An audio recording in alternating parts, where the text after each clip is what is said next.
Hello friends, मैं मनोज शर्मा आपके अपने इस यूट्यूब चैनल में सभी दोस्तों का वेलकम करता हूं।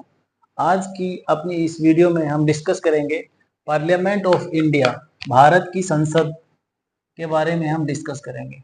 तो सबसे पहले अगर हम बात करें संसद के बारे में, तो संसद का जो वर्णन किया गया है हमारे भारत के संविधान के अनुच्छेद 79 के अंदर हमारे पार्लियामेंट का वर्णन किया गया है। ठीक है, तो इसके अंदर से क्वेश्चन बहुत बार पूछ लिए जाते हैं। एक बहुत ही इंपॉर्टेंट टॉपिक है पॉलिटी का। तो सबसे पहले अगर बात की जाए कि जो ब्रिटेन है, जो पार्लियामेंट है, वो हमारे किस देश के संविधान से लिया गया है। तो ब्रिटेन देश के संविधान से हमारा पार्लियामेंट बोरो किया गया है, लिया गया है। और अगर बात की जाए कि जो ये वर्ड है पार्लियामेंट, पार्लियामेंट वर्ड है वो कहाँ से लिया गया है। तो पार्लियामेंट जो वर्ड है वो लिया गया है फ्रांस से। इसका मतलब क्या होता है? Parler and to speak, to speak. इसका मतलब होता है पार्लियामेंट का मतलब क्या होता है? Parler and to speak. ठीक है, ये हमारे कहाँ से लिया गया है? फ्रांस देश से लिया गया है। ठीक है, इसके बाद अगर बात की जाए हमारा जो पार्लियामेंट है, हमारा जो संसद भवन है, उसके अंग कितने हैं।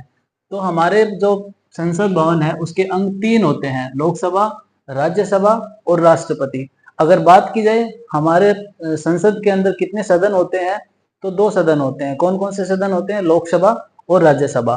और अंग 3 होते हैं। तो इसके बारे में बहुत बच्चों को कंफ्यूजन होता है कि अंग और सदन कितने होते हैं। तो ये हमें कंफर्म रहना है। सदन की बात की जाए तो लोकसभा और राज्यसभा 2 सदन होते हैं, और अंग की बात की जाए 3 होते हैं, लोकसभा, राज्यसभा और राष्ट्रपति। ठीक है, इसके बाद अगर हम डिस्कस करें, जो ये क्वेश्चन ऐसे डायरेक्टली पूछ लिया जाता है कि भारत की संप्रभुता किसके अंदर निहित होती है। तो भारत की जो संप्रभुता होती है वो संसद में निहित होती है। संप्रभुता का मतलब क्या होता है? संप्रभुता का अर्थ ये होता है कि हमारे देश के ऊपर किसी अन्य देश का कोई भी अधिकार नहीं है। ठीक है, हमारा देश स्वतंत्र है, इसके ऊपर कोई भी रूल करने के लिए किसी देश का अधिकार नहीं है। ठीक है, ये होता है हमारा संप्रभुता। ठीक है, तो भारत की जो संप्रभुता है वो किसके अंदर निहित होती है? संसद में निहित होती है। ठीक है, और अगर बात की जाए संसद के अंदर कौन कौन होते हैं, एमपी, एमएलए, पीएम, प्रेसिडेंट, ये सब हमारे संसद के मतलब मेंबर्स होते हैं। तो अगर बात करें कि मान लो प्रधानमंत्री जी हैं हमारे नरेंद्र मोदी, वो अगर इंटरनेशनल विजिट करे कहीं पर भी और कोई भी ट्रीटी या समझौता करके आए बिना किसी राज्य की अनुमति के बिना, तो वो वैलिड होगा। ऐसा नहीं है कि वो पहले राज्य से अनुमति लेगा फिर वो इंटरनेशनल कोई भी समझौता करेगा या ट्रीटी करेगा। वह राष्ट्रपति नहीं सॉरी पीएम हमारा क्या कर सकता है? कोई भी ट्रीटी या समझौता कर सकता है इंटरनेशनल तौर पे बिना किसी राज्य की अनुमति के बिना। पहले ये नहीं है कि अनुमति लेगा फिर उसके बाद मतलब कोई भी समझौता होगा। ठीक है, इसके बाद अगर बात करें जो है हमारा संसद पार्लियामेंट, उसका जो निर्माण है वो कौन आर्किटेक्ट थे जिन्होंने इनका निर्माण किया था। तो एक हमारा जो एडविन लुटियंस और बेकर, ये 2 आर्किटेक्ट थे जो कि हमारे संसद का और जो भी दिल्ली के अंदर कोई भी मतलब हमारे राष्ट्रपति भवन है, तो ये इन सब का निर्माण किसने किया था? एडविन लुटियन और बेकर ने। एडविन लुटियन इसमें कौन थे? सीनियर थे। ठीक है, परंतु अब क्या है वर्तमान के अंदर हमारा 2023 में 28 मई 2023 के अंदर हमारे प्रधानमंत्री नरेंद्र मोदी के द्वारा उद्घाटन किया गया है न्यू पार्लियामेंट बिल्डिंग। ठीक है, न्यू पार्लियामेंट बिल्डिंग का उद्घाटन किया गया है। कब किया गया है? 28 मई 2023 को। किसके द्वारा? हमारे प्रधानमंत्री के द्वारा। ठीक है, और जो इसका जो आर्किटेक्ट था वो कौन था? बिमल पटेल। ठीक है, और जो ये संसद है, ये नई बिल्डिंग है, जो न्यू पार्लियामेंट बिल्डिंग है, ये कहाँ पर स्थित है? हमारी जो पुरानी वाली जो संसद भवन है उसी के बगल में। ठीक है, अब इसका मतलब वो देख लेते हैं कौन कौन से आर्टिकल्स के अंदर इसका वर्णन किया गया है। तो हमारा जो संसद है पार्लियामेंट आर्टिकल 79 के अंदर वर्णन किया गया है, और इसके अंदर लोकसभा, राज्यसभा और प्रेसिडेंट, ठीक है, 3 इसके अंग होते हैं। तो लोकसभा आर्टिकल 81, राज्यसभा आर्टिकल 80 और प्रेसिडेंट होता है 52 से 62, जो कि मैंने पहले वाली वीडियो के अंदर डिस्कस किया हुआ है। ठीक है, काफी बार ये क्वेश्चन ऐसे भी पूछ लिया जाता है कि लोकसभा को हाउस ऑफ कॉमन कहा जाता है और हाउस ऑफ रिप्रेजेंटेटिव कहा जाता है।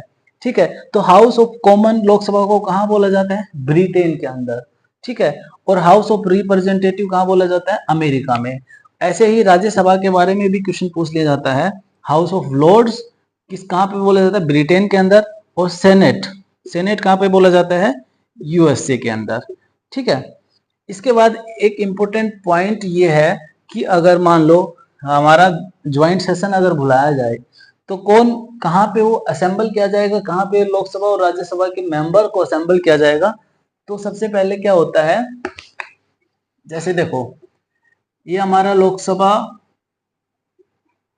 और ये हमारा हो गया राज्यसभा, ये लोकसभा ये राज्यसभा, ये हो गया हमारी parliament.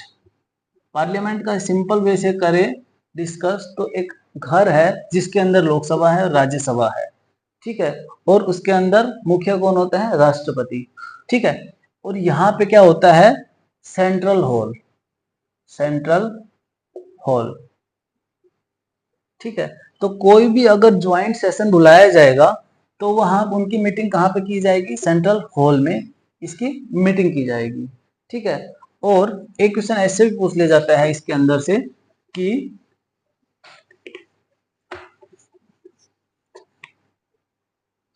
MP member of parliament किसे बोलते हैं और एमएलए किसे बोलते हैं?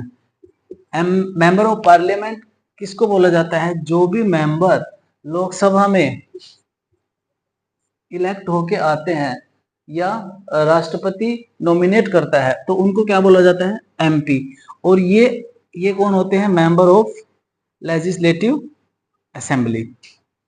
कौन होते हैं? Member of legislative assembly. ठीक है, तो आज की इस वीडियो में आपको सभी को समझ में आया होगा कि पार्लियामेंट के बारे में क्या है क्या नहीं है। तो नेक्स्ट वीडियो के बारे में हम डिस्कस करेंगे लोकसभा और राज्यसभा के बारे में। Thank you.